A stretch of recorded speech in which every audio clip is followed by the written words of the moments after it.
जीवन में बहुत ही महत्वपूर्ण होती है अग्नि। यह अग्नि ही है जो ऊर्जा बनकर हमें जीवित रखती है। किंतु सोचिए, यदि ये ऊर्जा क्रोध की अग्नि बनकर भड़क जाए तो क्या होता है।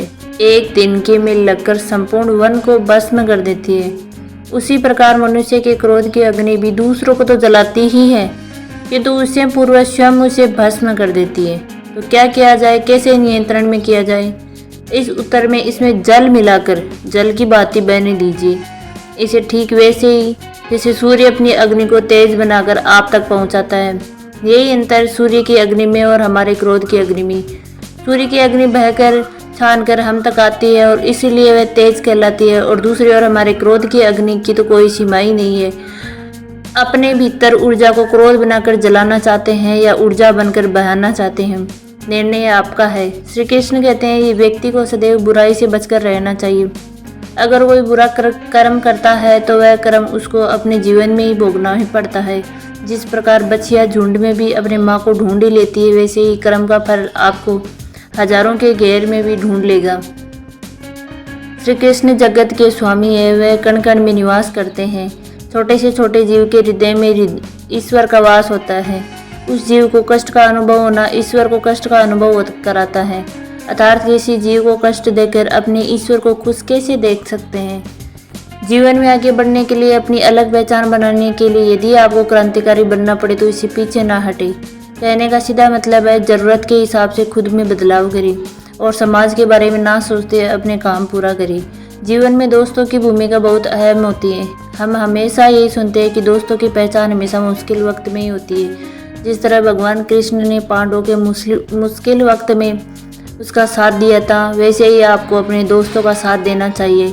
इसके साथ ही आपको ऐसे ही दोस्त बनाने चाहिए जो आपके मुश्किल वक्त में आपका साथ खड़े रहे।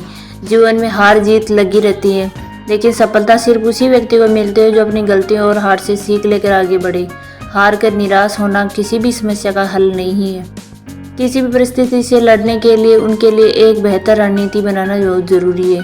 बिना रणनीति के आप हर मोर्चे पर कामयाब नहीं हो पाएंगे। यदि पांडव श्री कृष्ण द्वारा बनाई गई रणनीति का पालन नहीं करते तो शायद कौरवों के खिलाफ युद्ध में उन्हें जीत नहीं मिलती। जीवन में सफल बनने के लिए व्यर्थ की चिंता के साथ साथ भविष्य के बारे में भी नहीं सोचना चाहिए। हमें हमेशा अपने वर्तमान को बेहतर बनाना चाहिए। यदि आप अपने वर्तमान को संवार ले तो आपका भविष्य अपने आप ही बेहतर बन जाएगा। इच्छा, निर्णय और निश्चय, ये शब्द हमने हमारे जीवन में कई बार सुने हैं ना। जीवन में बहुत बार कुछ पाने की इच्छा होती है, किंतु क्या केवल इच्छा करने से कुछ बदलता है, कुछ प्राप्त होता है? बंजर धरती पर रहने वाले व्यक्ति की इच्छा होती है कि उसे मीठा जल मिल जाए, किंतु उसे नहीं मिलता। जिसने कुआं खोदने का निर्णय कर लिया है उसे खोदने के लिए कुदार मिल ही जाती है, और जो निश्चय कर चुका है उसे देर सवेर मीठा जल प्राप्त हो ही जाता है। इसीलिए जीवन में केवल इच्छा ना करें, निर्णय करें और फिर निश्चित ही सब मिलेगा। श्री कृष्ण कहते हैं कि मनुष्य में एक बड़ा ही विशेष गुण पाया जाता है, मूल्यांकन करना। क्या महंगा है, क्या सस्ता है? जिसे खरीदने के लिए अधिक धन लगे, अधिक परिश्रम लगे, वो महंगा है। जिसे खरीदने के लिए कम दाम, कम परिश्रम लगे, वह सस्ता है। परंतु क्या यही पूर्णतया सत्य है? मान लीजिए आपके सामने एक पात्र है जिसमें जल भरा है और दूसरी तरफ एक सोने का सिक्का। अब बताइए, इन वस्तुओं में से अधिक महंगा क्या है? अब कहेंगे सीधी सी बात है, सोने का सिक्का ही अधिक महंगा होगा। इस सोने के सिक्के से आप ऐसे कई सारे जल के पात्र खरीद सकते हैं। हाँ, ये सत्य है। अब सोचिए, यदि आप किसी मरुस्थल के बीचों बीच फंसे हुए हैं, प्यास से तड़प रहे, तब क्या महंगा होगा? तब क्या इस एक घूंट जल के लिए अपने जीवन की भर की कमाई यूं ही गंवाने के लिए सज हो जाएंगे? स्मरण रखिए, जीवन में महंगी या सस्ती वस्तु नहीं, परिस्थिति होती है, और आवश्यकता पड़ने पर जो काम आए उसे अनमोल इस संसार में और कुछ भी नहीं।